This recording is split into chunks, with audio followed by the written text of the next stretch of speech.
Le sujet d'aujourd'hui sera la culpabilité.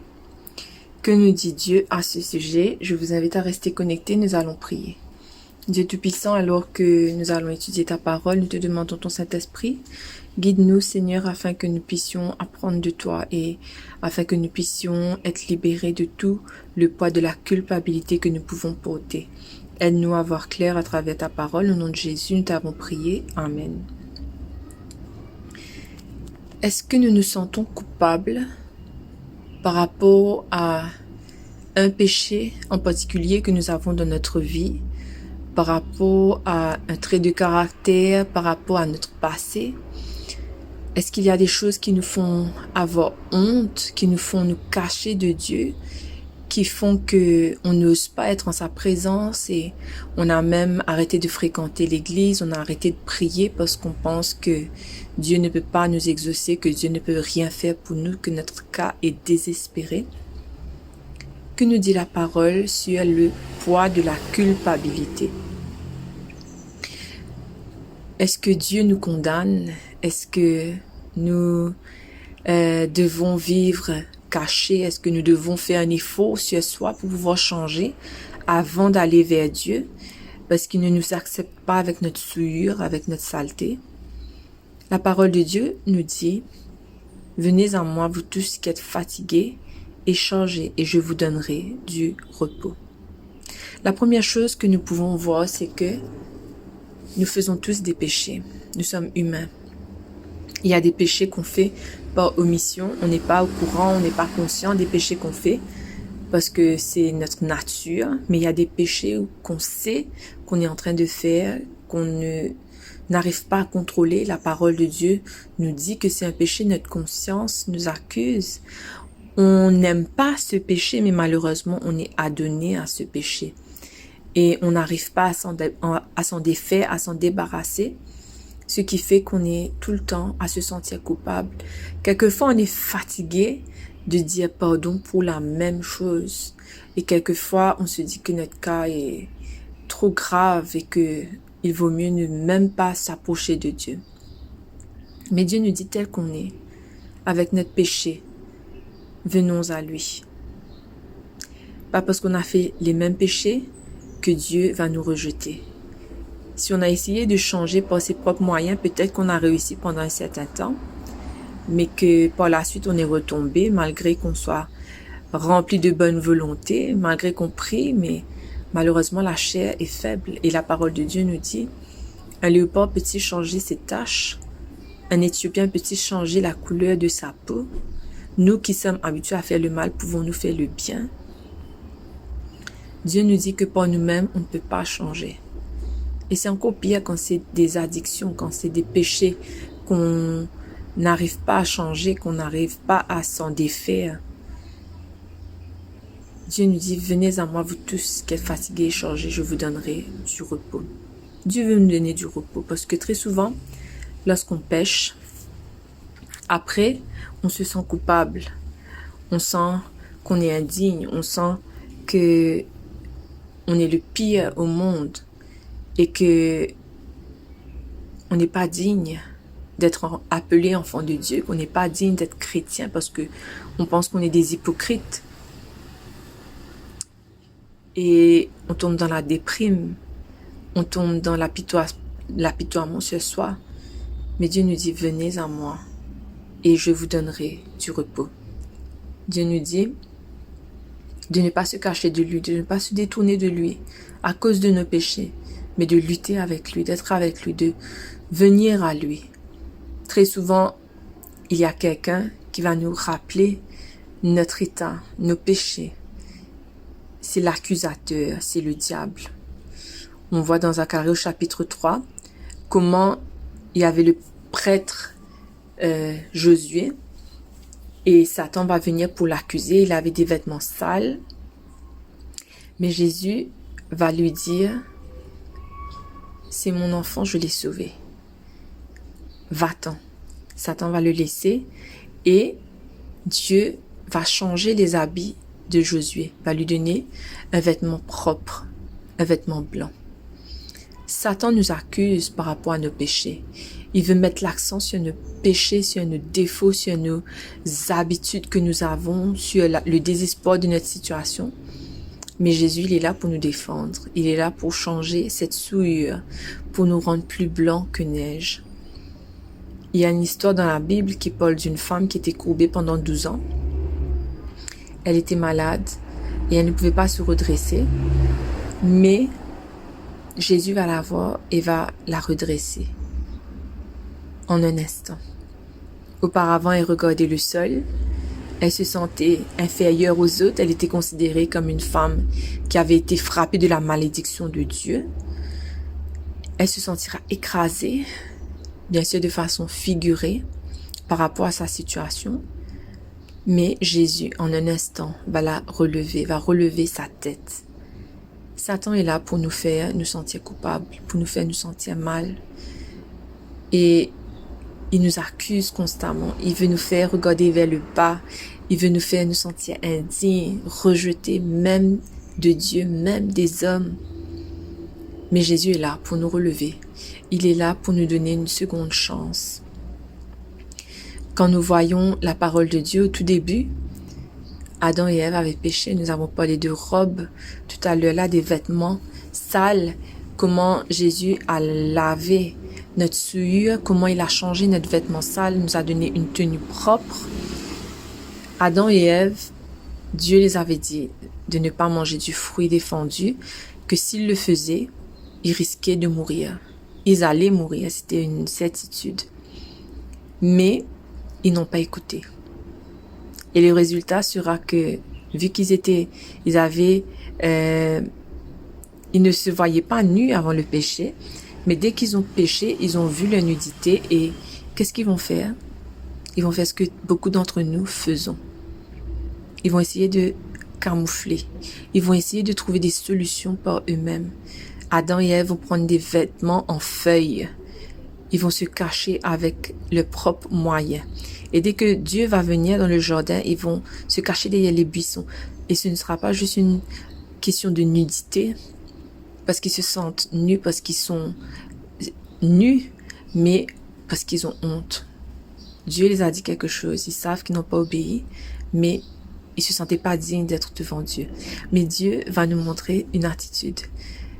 Il va venir vers Adam et Ève, même si eux, ils avaient péché, même si eux devaient retourner vers lui. Et c'est un peu comme ça qu'il fait avec nous. Quand on se sent coupable, on a péché. On a fait quelque chose de grave, on sait qu'on a désobéi à la parole de Dieu, on sait qu'on n'a pas écouté notre conscience et on va se cacher de Dieu, on ne va pas aller vers lui, on va se sentir sale, on va se sentir souillé, on va se sentir indigne. Mais Dieu, il va venir vers nous, il vient vers nous dans notre saleté, dans notre souillure. Personne n'est digne de lui, mais par amour pour nous, parce qu'il nous comprend. La Bible nous dit dans Psaume que il sait qu'on n'est que chair, que l'homme n'est que poussière, que son souffle s'en va très bientôt. Il sait notre condition humaine, il sait notre faiblesse humaine. Il comprend et il veut venir vers nous. Par nous-mêmes, on peut essayer de trouver des feuilles pour cacher notre nudité, pour essayer de trouver des solutions, mais c'est en lui seul que nous allons pouvoir avoir la solution finale. Et c'est lui qui va mettre des vêtements en peau d'agneau sur eux et couvrir leur nudité, mais pas un quick fix, comme on dit, quelque chose de rapide, mais il va le faire pour la durée. Et c'est seulement lui qui peut nous défaire de la culpabilité, mais aussi du péché lui-même, pour que on ne se sente pas constamment mal par rapport à la même chose. Quand Pierre va sombrer, quand Pierre va succomber à la tentation, Jésus le savait à l'avance. Et il va dire à Pierre, « Pierre, tu vas me renier 3 fois. » Dans Luc chapitre 22, verset 31 à 34, il est dit, « Le Seigneur dit, « Simon, Simon, Satan vous a réclamé pour vous cribler comme le froment. Mais j'ai prié pour toi, afin que ta foi ne défaille pas. Et toi, quand tu seras converti, affermis tes frères. » Seigneur, lui dit Pierre, « Je suis prêt à aller avec toi en prison et à la mort. » Jésus dit, « Pierre, je te le dis, le coq ne chantera pas aujourd'hui que tu ne m'aies renié 3 fois. »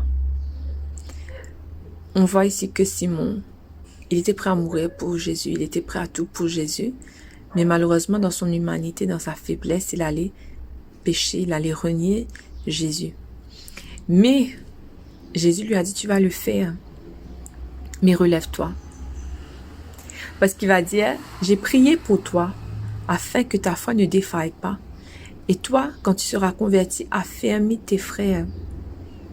Même si on cède, même si on faiblit quelquefois, Dieu prie pour notre foi, pour qu'elle ne faiblisse pas. Le tout, c'est de garder la foi en Dieu, de se relever, de recommencer, d'aller vers Dieu quand on faute, de demander son aide pour nous laver de nos péchés et pour nous donner aussi la force de ne pas pécher contre lui. Mais quand on va se relever, parce que ça c'est une assurance, Jésus savait qu'il allait se relever après. Et il va lui dire, affermis tes frères. Quand tu seras converti, affermis tes frères. Notre faiblesse peut devenir une force avec l'aide de Jésus. Si nous sommes tombés, nous savons ce que ça fait. Quand nous avons vécu dans le péché, on sait la culpabilité, on sait le mal-être, on sait la faiblesse humaine, l'incapacité de changer pour soi, le besoin, la dépendance qu'on a de Dieu. Et il nous dit, quand tu vas voir ton frère qui vit la même chose que toi, ne le juge pas, ne le condamne pas, ne fais pas qu'il se sente plus mal, mais affirme-le, comme moi je t'ai affirmé. Et ça nous donne un ministère aussi que nous devons faire auprès des autres. Parce que comme l'autre est tombé, nous aussi nous sommes tombés, nous savons ce que ça fait et on pourra plus facilement le soutenir. Le péché apporte le désespoir, le découragement et peut causer même le suicide parce que nous avons parlé du cas de Pierre, mais il y avait aussi le cas de Judas. Judas aussi va pécher, va livrer son maître. Mais contrairement à Pierre, lui, il ne va pas se relever.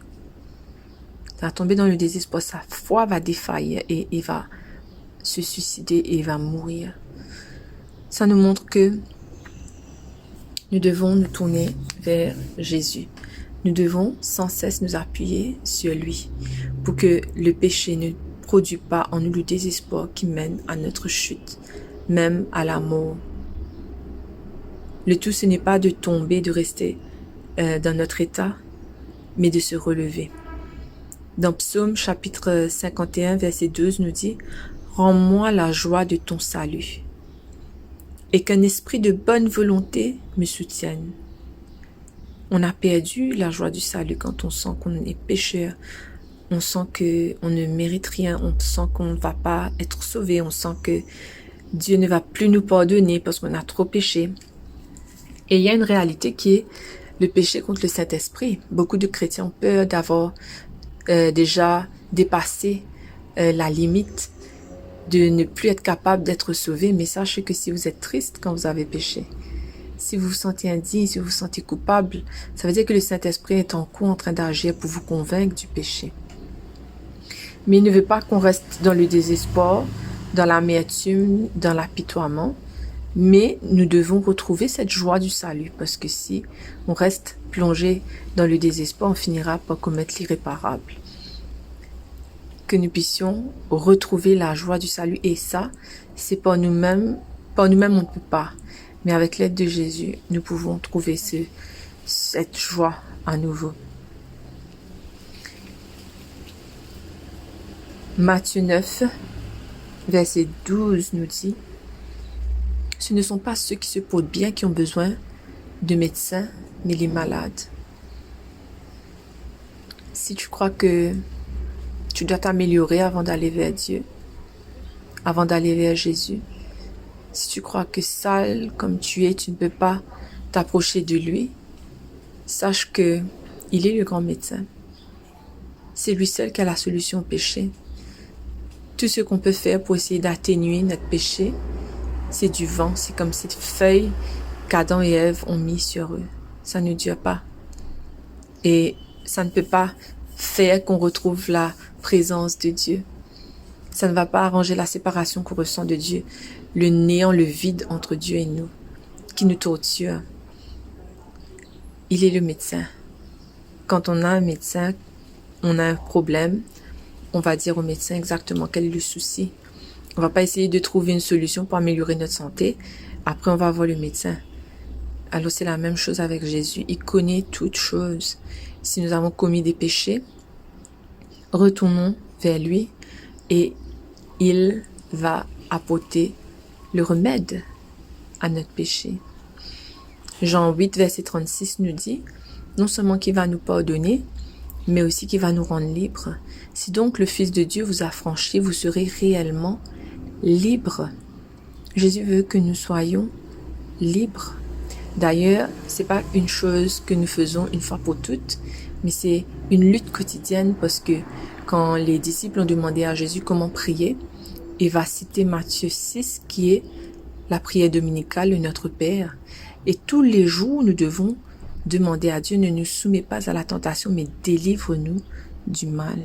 Le péché se couche à notre porte tous les jours, mais nous devons lutter avec l'aide de Dieu, parce que nous, humains, nous ne pouvons pas lutter contre les dominations, nous ne pouvons pas lutter contre la chair, nous ne pouvons pas lutter contre le péché, mais avec l'aide de Dieu, tout est possible. Est-ce que tu te sens coupable par rapport au péché que tu as fait? Est-ce que tu es dans le désespoir? Est-ce que tu sens que c'est trop tard? Est-ce que tu penses que tu dois t'améliorer avant d'aller vers Jésus, mais que tu n'as aucune solution? Tourne-toi vers Jésus. Il est le grand médecin. Il te dit, viens en moi et je te donnerai le repos. Je vais te redonner la joie du salut. Jésus ne veut pas qu'on vive dans la culpabilité. D'ailleurs, pourquoi on se sent coupable, c'est parce que Satan, l'accusateur, il vient toujours pointer du doigt nos péchés. Il vient montrer notre tenue notre robe qui est sale. Mais Jésus, il est capable de nous pardonner. Et la Bible nous dit que quand il nous pardonne, il éloigne nos péchés comme l'Orient est éloigné de l'Occident. Il a pris nos péchés, il l'a jeté dans les profondeurs de la mer. Ça veut dire qu'il ne se souvient plus de nos péchés. On doit accepter cette libération, nous aussi. Quand on demande pardon, Dieu nous pardonne, mais on doit se détacher. On doit demander à Dieu la force de ne plus nous sentir coupables par rapport à ce péché. Et si on retombe à chaque fois dans le même péché, Jésus veut nous rendre réellement libres. Tournons-nous vers lui, comme Pierre qui sombrait, que nous puissions dire, « Sauve-moi, je péris. » Et Jésus va nous sauver. Prions. Seigneur Dieu, merci pour ce message que tu nous donnes, qui nous permet de réaliser que tu es un Dieu qui nous pardonne, tu es un Dieu qui veut notre bien, tu es un Dieu qui veut nous libérer de toute culpabilité. Nous voulons venir vers toi, Seigneur, car nous savons que c'est toi seul qui peux nous soulager, c'est toi seul qui peut nous rendre la joie de ton salut. Tel que nous sommes, nous voulons venir vers toi. Seigneur, tu connais nos luttes, tu connais nos points faibles. Aide-nous, Seigneur, à remporter la victoire avec ton aide. Au nom de Jésus, nous t'avons prié. Amen.